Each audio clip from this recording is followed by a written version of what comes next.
aos Coríntios, capítulo 12, a partir do versículo 1, nos diz assim a palavra do Senhor: em verdade que não convém gloriar, mas passarei as visões e revelações do Senhor.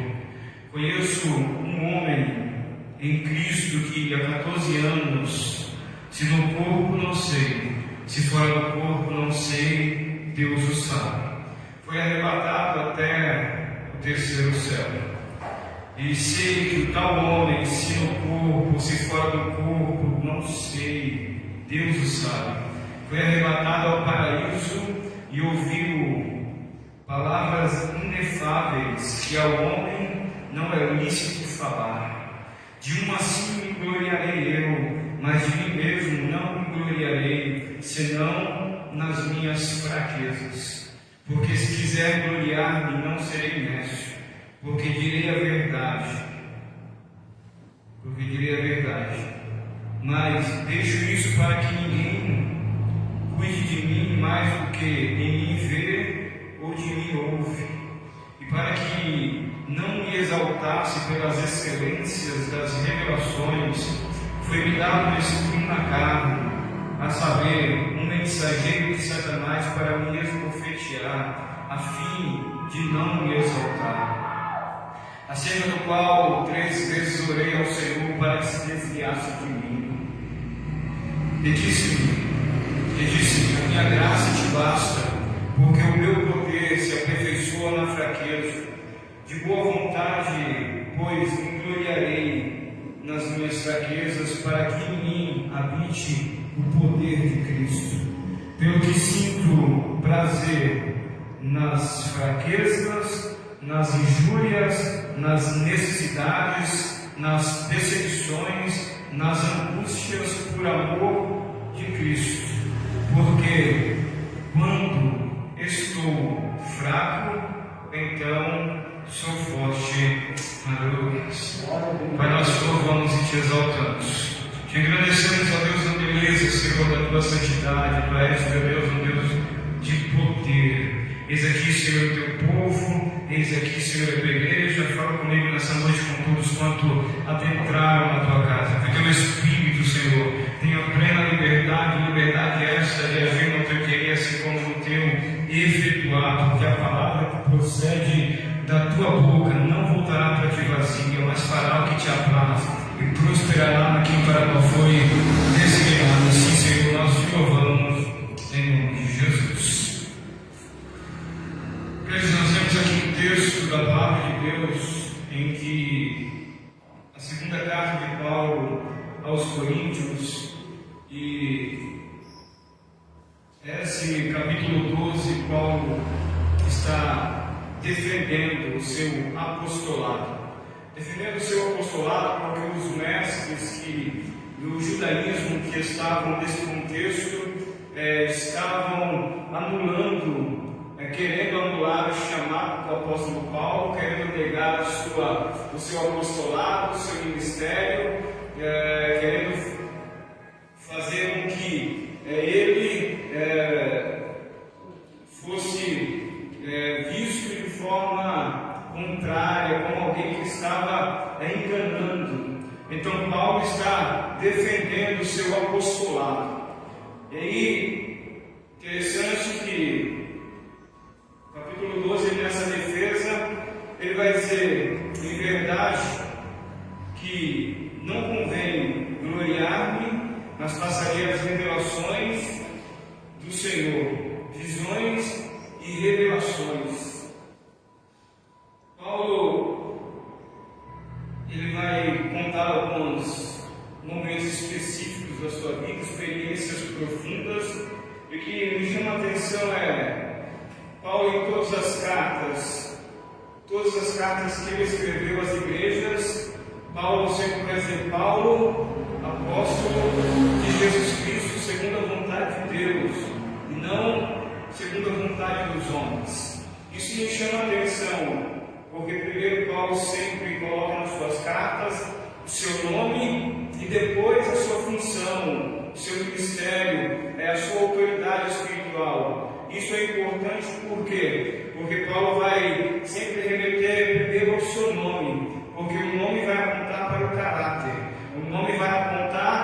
para o seu caráter, enquanto a função ministerial aponta para a autoridade espiritual que se tem. Então, por isso, Paulo vai dizer: Paulo, apóstolo de Jesus Cristo. Em todas as cartas que ele escreveu, sempre vai colocar o seu nome, porque aponta para o caráter. Depois, apóstolo, porque faz referência à autoridade espiritual que se tem. Isso é de suma importância, porque não adianta ter autoridade espiritual, ou ter credencial, ou ter título, se não tiver caráter, se não tiver fidelidade, se não tiver compromisso com Deus, se não tiver vida no altar, se não tiver uma vida que condiz com aquilo que se fala. Então ele sempre vai fazer menção disso, do seu nome e da sua autoridade espiritual. Isso é importante na nossa caminhada. Temos um nome a zelar, isso fala do nosso caráter, da nossa integridade, da nossa vida com Deus. Um nome, o título, a credencial, a função ministerial é autoridade, é chamado, é algo específico de Deus, e os dois caminham juntos. Então, Paulo, em todas as cartas, ele sempre vai dizer: Paulo, apóstolo de Jesus Cristo. E na sua defesa, ele vai dizer: é verdade, não convém gloriar-me, mas passarei as visões e as revelações do Senhor. Em verdade, que não convém gloriar. Isso já nos mostra que o que é mais importante, o mais importante não é o quanto vemos.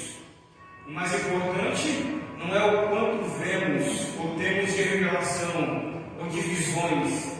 O mais importante do que isso é o quanto nós obedecemos a Deus. Ele vai dizer: em verdade que não convém gloriar-me, mas passarei as visões e as revelações do Senhor. Então, o importante não é o quanto nós vemos, o importante é o quanto nós obedecemos a Deus, a sua palavra e a sua vontade.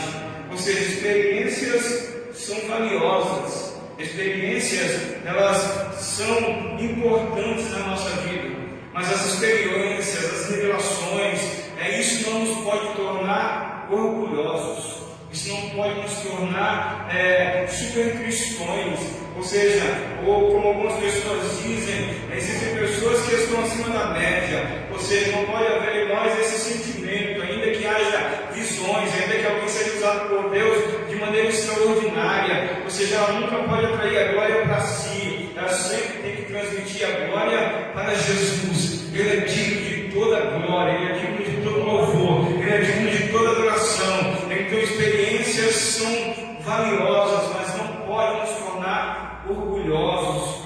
E muito mais do que isso, o importante não é o quanto alguém vê de visões ou revelações, o importante é o quanto se obedece. E então ele vai começar a dizer, ele dizendo dele mesmo, dizendo: conheço um homem em Cristo que há 14 anos, se no corpo não sei, se fora do corpo não sei, Deus o sabe, foi arrebatado até o terceiro céu. Ou seja, Paulo vai falar dele mesmo, ele vai, diante das visões que ele teve, ele vai fazer menção de uma que foi marcante na sua vida. Paulo teve visões.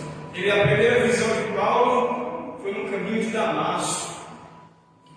A primeira visão de Paulo foi no caminho de Damasco, onde a sua vida foi transformada, onde ele teve um encontro verdadeiro com Jesus. Essa foi a primeira visão que Paulo teve, foi em Damasco. Depois ele teve visões em Troade e ele também teve visões em Jerusalém. Paulo teve muitas visões. A primeira visão foi em Damasco, onde ele encontrou Jesus. Depois ele vai fazer menção de uma outra visão que ele teve em Troade, quando em Atos capítulo 16, ele vai dizer que um homem apareceu dizendo: passa a Macedônia e ajuda-nos. A visão que ele tem em Atos capítulo 16 vai nos mostrar que a visão que ele teve tinha como finalidade anunciar o Evangelho. Isso nos chama a atenção, porque quando Deus dá uma visão, quando Deus dá uma revelação, se a finalidade não for anunciar o Evangelho, é necessário rever a visão. Então Então a visão que Paulo tem em Atos capítulo 16, a finalidade era anunciar o Evangelho. Então quando se tem uma visão de Deus, uma revelação de Deus, uma direção de Deus, se a finalidade não for anunciar o Evangelho, pregar a Jesus, pregar o arrependimento, a salvação, o arrebatamento, a santidade, se não for em específico em relação a isso, é necessário se rever a revelação ou a visão que se teve, porque a visão ou a revelação nunca vai apontar para homens, nunca vai apontar para a instituição, nunca vai apontar para ministérios, sempre vai apontar para glorificar o Filho de Deus, a Jesus. Então toda visão sempre vai apontar para isso. E Paulo vai selecionar uma visão que ocorreu a ele há 14 anos. Ou seja, há 14 anos, agora ele seleciona essa que aconteceu há 14 anos. E ele vai dizer, foi arrebatado até o terceiro céu. E ele foi a um lugar onde os homens não conseguem levar ninguém. Ou seja, nem com toda a tecnologia, nem com todos os recursos, nem com toda a ciência que o homem tenha, nem com toda a potência que uma nação possa ter, ela pode conduzir alguém ao terceiro céu. Ou seja, não há como os homens conduzirem alguém ao terceiro céu. Somente o Espírito de Deus é capaz de conduzir uma pessoa ao terceiro céu, ao paraíso. Ou seja, somente o Espírito de Deus pode fazer isso. Então Paulo foi arrebatado até o terceiro céu. Isso é importante porque o céu, ele foi levado ao céu mais elevado, ao paraíso, onde estão as cortes celestiais. O céu não é uma imaginação. O céu não é uma imaginação. Na verdade, o céu é uma realidade inegável. Ou seja, o céu não é uma imaginação dos homens. O céu é uma realidade inegável. Por mais que os homens queiram negar, por mais que os homens queiram questionar, ou seja, o céu é uma realidade inegável. A palavra de Deus vai dizer, ele foi arrebatado até o terceiro céu, até o paraíso, e lá ele ouviu palavras inefáveis que ao homem não é lícito falar. E se a palavra de Deus está dizendo que ele foi até o terceiro céu, então o céu é uma realidade inegável, ou seja, não tem como se negar. Ele foi até o paraíso, e lá ele ouviu palavras que ao homem não é lícito falar. Ele vai falar desta grandeza da revelação, ele vai falar desta grandeza da glória de Deus, da realidade do céu, aonde a igreja, quando for arrebatada, será introduzida por um tempo nos céus, por um período, no julgamento do tribunal de Cristo, ou seja, nos acontecimentos nas cortes celestiais. Por um período a igreja estará no céu, por um período. Os demais acontecimentos posteriores acontecerão, mas por um período a igreja adentrará aos céus, às nações celestiais. Não se tem como negar isso. E ele vai dizer, versículo 5, ele vai dizer,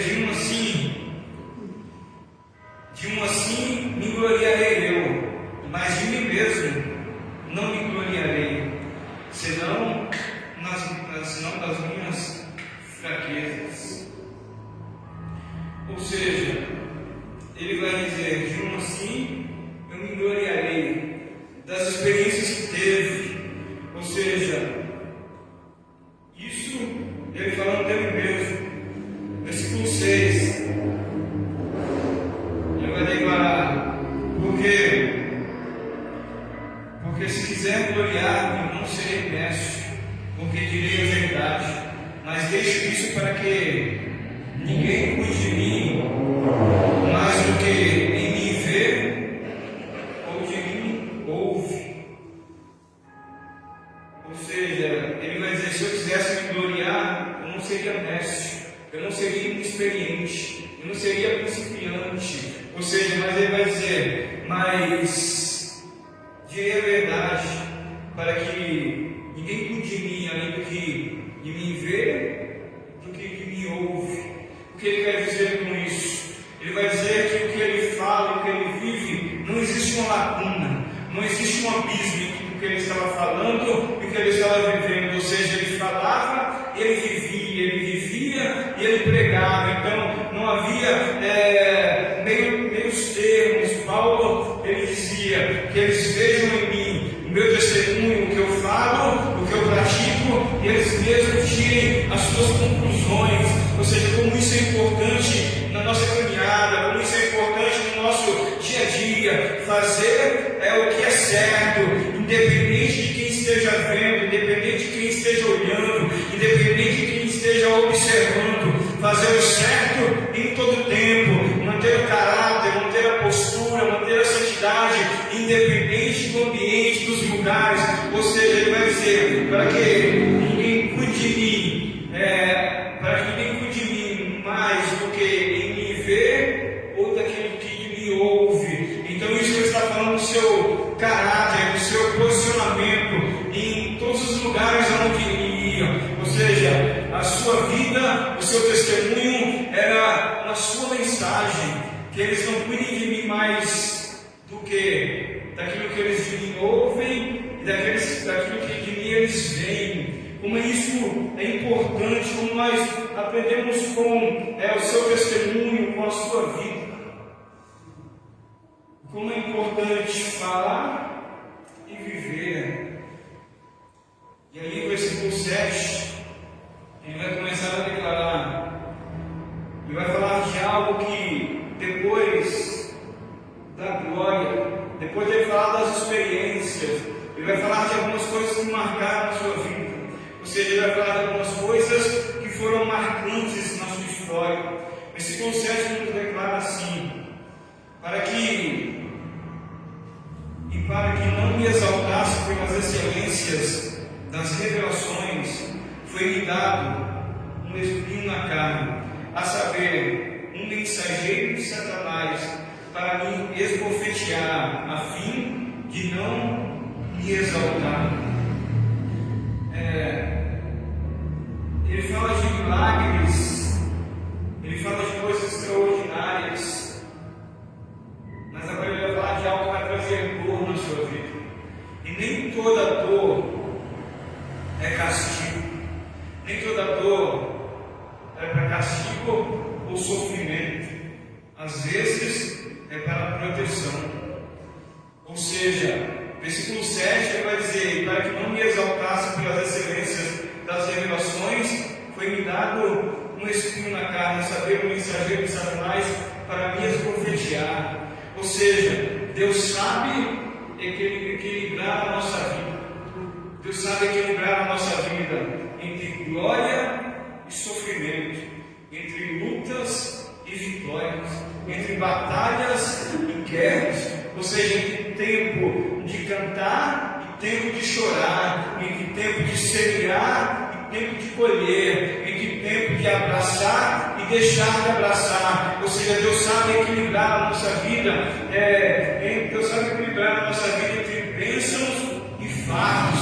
Porque ele fala de glória, ele fala de visão, ele fala de revelação, ele fala de experiência, mas agora ele vai falar de algo que vai trazer dor. Mas esta dor não era para castigo, esta dor era para proteção na sua vida. Então nem toda dor é por castigo, às vezes é só a proteção de Deus. Então ele vai dizer que foi lhe dado um espinho na carne. E o espinho na carne, existem muitas indagações, existem muitas ideias, existem muitas aplicações, existem muitas dúvidas, existem muitas especulações acerca do que seria o espinho na carne. A palavra de Deus não faz questão de querer dizer o que é o espinho, mas o propósito do espinho. Então o que a palavra de Deus mostra não é o que é o espinho, mas o propósito do espinho. Ou seja, existem muitas ideias. Alguns acreditavam que eram tentações, outros acreditavam que eram perseguições. Mas o espinho, quando se fala de espinho, está está falando de algo, o objeto pontiagudo. Objeto pontiagudo, ou seja, isso nos fala de algo que fere, isso nos fala de algo que machuca, ou seja, o espinho, objeto pontiagudo.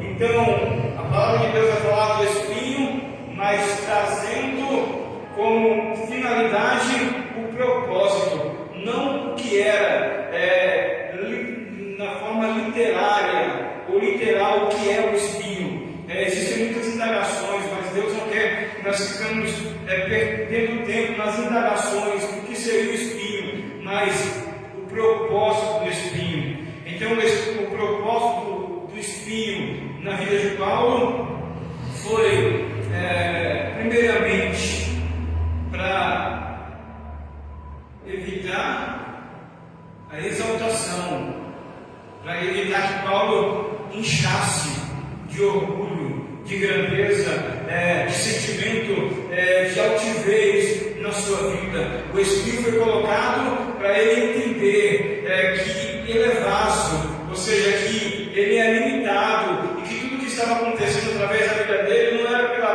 própria santidade dele ou pelo zelo dele, mas era pelo aquele que estava na vida dele, era o Senhor que estava fazendo através da vida dele. Ou seja, então, para que ele não inchasse de orgulho ou de altivez, Deus colocou um espinho para equilibrar. E como é bom caminharmos com Deus nesse estado de quebrantamento. Por quê? Porque quando nós andamos no estado de quebrantamento, não é a nossa vontade, é a vontade de Deus. Não é o nosso querer, é o querer de Deus.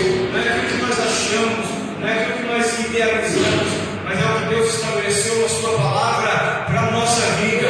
E mediante caminhar nesse estado de quebrantamento, nós entendemos que o homem não tem, Deus tem. O homem não pode, Deus pode. O homem não faz, Deus faz. Se Deus tem, se Deus pode e se Deus faz, então você pode todas as coisas, porque é Ele quem te fortalece. Louvado seja o Senhor, o nosso Deus.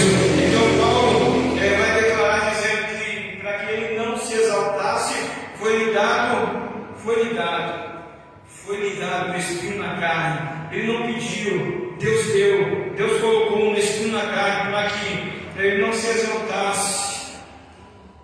E esse espinho foi para um mensageiro de Satanás para esbofetear. Ele vai dizer a fim de não me exaltar. Isso nos chama a atenção, porque por muito menos os homens se exaltam. Os homens se exaltam por causa das virtudes, por causa dos dons que recebem de Deus, por causa da maneira que Deus usa, da espiritualidade que se tem. Alguns se acham superiores porque têm um cargo, uma credencial, um título, uma posição, já se incham por causa disso. E Paulo vai na contramão, e Deus vai mostrar que o caminho não é de um enchimento, de orgulho, mas de uma dependência de Deus todos os dias, independente de cargo, independente de título, independente da unção, independente de onde se congrega, independente de onde os homens estejam. Ou seja, não podemos nos inchar, devemos depender de Deus em todo o tempo, na nossa vida, cada dia, cada manhã, em todos os momentos da nossa vida, depender dele, porque tudo é dele, tudo é para ele. O dom é dele, o Espírito é dele, a unção é dele, a glória é dele, o louvor é para ele, tudo é dele. Os homens se enganam com aquilo que recebem de virtude, de talento ou de dom. Ele vai dizer, para que não me exaltasse pelas excelências das revelações, seja algo que foi grande e extraordinário. E aí, versículo 8 vai nos dizer, ele vai dizer, acerca do qual 3 vezes orei ao Senhor para que se desviasse de mim. Ou seja, ele vai orar 3 vezes para que Deus desviasse dele o espinho. A oração foi ouvida, mas a oração não foi atendida. A oração foi ouvida, a resposta de Deus para Paulo foi a não remoção do espinho. Ele orou 3 vezes para que o espinho fosse tirado. Deus ouviu. A resposta de Deus foi não retirar o espinho. Isso porque Deus conhece o coração do homem, Deus conhece o nosso coração, Deus conhece a nossa natureza.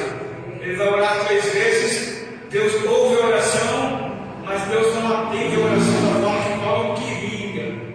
Deus vai deixar o espinho ainda presente na vida dele.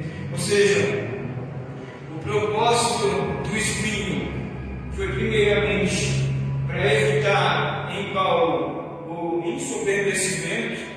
Esse foi o propósito do espinho. Em primeiro lugar, evitar o ensoberbecimento na vida de Paulo, impedir que Paulo se inchasse de orgulho diante das revelações. Então, o primeiro propósito do espinho foi evitar o ensoberbecimento.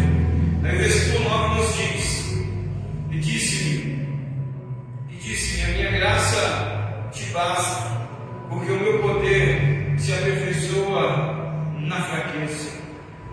De boa vontade, pois, me gloriarei nas minhas fraquezas, para que em mim habite o poder de Cristo. Ou seja, Deus não tira o espinho, mas oferece graça. Deus não tira o espinho, mas oferece graça. Ou seja, ele vai orar 3 vezes. Deus não tira o espinho, mas Deus oferece a graça dele para Paulo. Ele não tira o espinho, mas ele oferece a graça. Há coisas que Paulo vai pedir: a remoção do espinho. Deus não tira, Deus oferece graça. Ou seja, se o propósito do espinho, em primeiro lugar, foi para evitar o ensoberbecimento na vida de Paulo, o segundo propósito do espinho foi para gerar em Paulo dependência de Deus. Por causa disso, ele orou 3 vezes ao Senhor. Ou seja, o propósito do espinho, primeiro, evitou em Paulo o ensoberbecimento. Em segundo lugar, levou Paulo cada vez mais a andar na dependência de Deus. Ou seja, o espinho na vida de Paulo levou Paulo à oração, a se colocar de joelho diante de Deus. Paulo permaneceu de joelho diante de Deus. Agora ele estava diante dos homens, e diante dos homens ele estava em pé. Nós só prevaleceremos diante dos homens se nós permanecermos de joelhos diante de Deus. Paulo estava de joelhos diante de Deus, mas ele está agora diante dos homens, diante dos homens, dos mestres do judaísmo. Ele está de pé diante deles, e ele só prevalece diante dos homens porque ele estava de joelhos diante de Deus. E nós aprendemos com isso. Só iremos permanecer de pé diante dos homens se nós continuarmos de joelhos diante de Deus.